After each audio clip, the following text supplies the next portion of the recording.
Tenang ni ialah ukuran kepada kita mendapat keridaan Allah. Cuba kita renung diri kita, aku ni hatiku tenang ataupun tak? Bila dengan Tuhan jaga bagi elok, anak-anak kita Tuhan bagi semua elok-elok. Kadang-kadang Tuhan bagi anak-anak masalah. Pasal kita masalah dengan Tuhan. Dalam hidup ni, berkeluarga, masalah dengan isteri, masalah dengan suami. Kalau kita nak, kita senang, tak ada masalah, tenang. Jangan tinggal solatul duha. Tak boleh buat 4, buat 2. Tinggal tak sama sekali.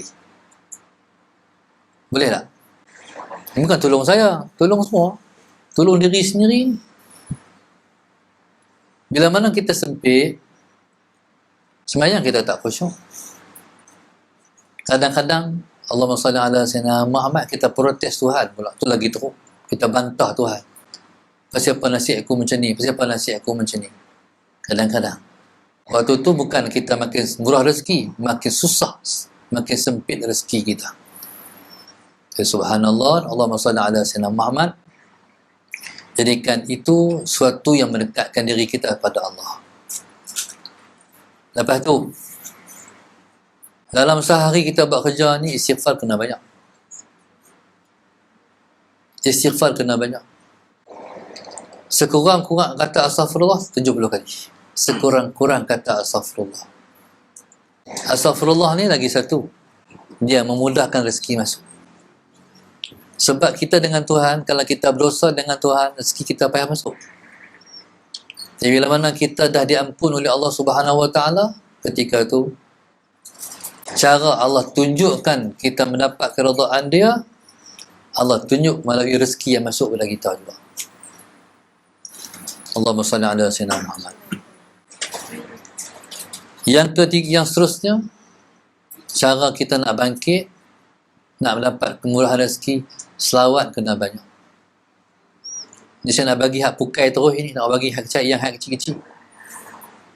Sallallahu ala Sayyidina Muhammad. Sallallahu ala Sayyidina Muhammad. Sallallahu ala Sayyidina Muhammad. Cuba kata tengok. Buat 1000 kali. Daripada bangkit tidur sampai nak tidur balik. Curilah waktu mana, buat 1000 kali.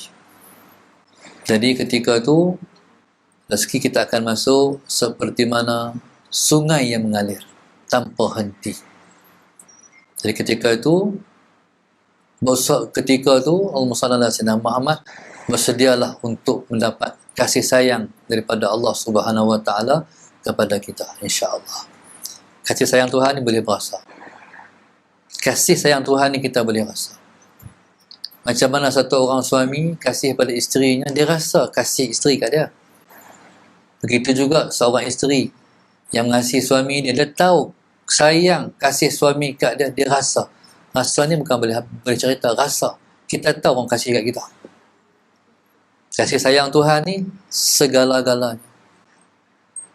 Kalaupun kita susah, tapi hati kita tenang. Kalau kita senang, hati kita lagi tenang. Tenang ni ialah ukuran kepada kita mendapat keridaan Allah. Sagi balik rumah ataupun masa bila-bila, cuba kita renung diri kita, aku ni hatiku tenang ataupun tak? Kalau hati kita tenang, berarti kita dah mendapat keridaan Allah. Tapi hati kita bila menjadi sabut, berarti kita sedang dimurkai oleh Allah. Maknanya apa? Ada dosa yang masih belum Allah ampun. Ada dosa yang masih belum dimaafkan Tuhan. Itu kena macam mana? Kena baca sebanyak-banyaknya astaghfirullahaladzim, astaghfirullahaladzim, astaghfirullahaladzim, sebanyak-banyaknya bagi settle balik. Jadi kita nak file kita seharian ialah file yang bersih daripada kesalahan dosa dengan Tuhan. Tidur malam seperti kain putih, tak ada dosa. Kalau malam itu tidur macam kain putih, bangkit esok kita akan bangkit dengan hati yang bahagia.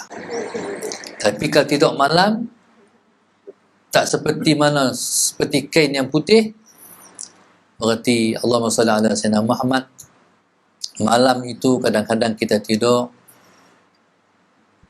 kita mimpi-mimpi buruk. Kita hidup ni kalau mimpi buruk sudah, bangkit esok dia fikir benda tu apa makna ni, apa makna ni. Allahumma salli ala sayyidina Muhammad. Mimpi kena ligan ulang pun cukup lah. Jaga tidur peluh simbah. Salah sayyidina Muhammad. Macam mana bangkit tu, mujuk lah, kita kata mujuk mimpi. Kalau suruh macam mana lah. Kalau tidur tak elok. Tapi kalau tidur macam tidur kita elok, no? Tidur elok, sampai di mana? Sampai di Mekah Al-Mukarramah. Siang esok macam mana? Aku nak pergi Mekah kan ni? Mimpi yang elok-elok. Maknanya, hidup ini, masalah Sayyidina Muhammad, kita nak hidup kita ni hidup yang semua serba elok. Semua serba membahagiakan kita. Dengan Tuhan, kalau jaga bagi elok. Kalau dengan Tuhan jaga bagi elok, anak-anak kita Tuhan bagi semua elok-elok. Kadang-kadang Tuhan bagi anak-anak masalah. Pasal kita masalah dengan Tuhan. Kadang-kadang dalam hidup ni, berkeluarga, masalah dengan isteri, masalah dengan suami. Jadi segala-galanya masalah sinama memerlukan keprihatinan kita untuk balik settle dengan Tuhan balik. Mangkali ada salah kita hak lepas-lepas. Salah hak lepas-lepas ni, Allahumma salli ala sayyidina Muhammad. Caranya macam mana? Sama juga. Betul balik hubungan dengan Tuhan balik. Hidup kita lepas-lepas tu tak apa nak settle dengan Tuhan. Betul balik. Sikit, rapat. Bagi settle. InsyaAllah yang kita terlepas tu ataupun kita kehilangan kebahagiaan hari tu, dia akan kembali balik. Sikit balik. Itulah kepentingan kita buat hubungan baik dengan Allah Subhanahu Wa Taala. Tuhan, kalau kita buat baik kat dia, dia balas baik. Kita buat lebih kurang dengan dia, balasan dia macam itulah. Esok kalau main pula, nak tanya, Zuhar buat lagi. Lagi RM1 sehari Jumaat. Jadi, kalau boleh buat tu dah cukup lah. Hidup ni bahagia. InsyaAllah. Jangan sayang dunia.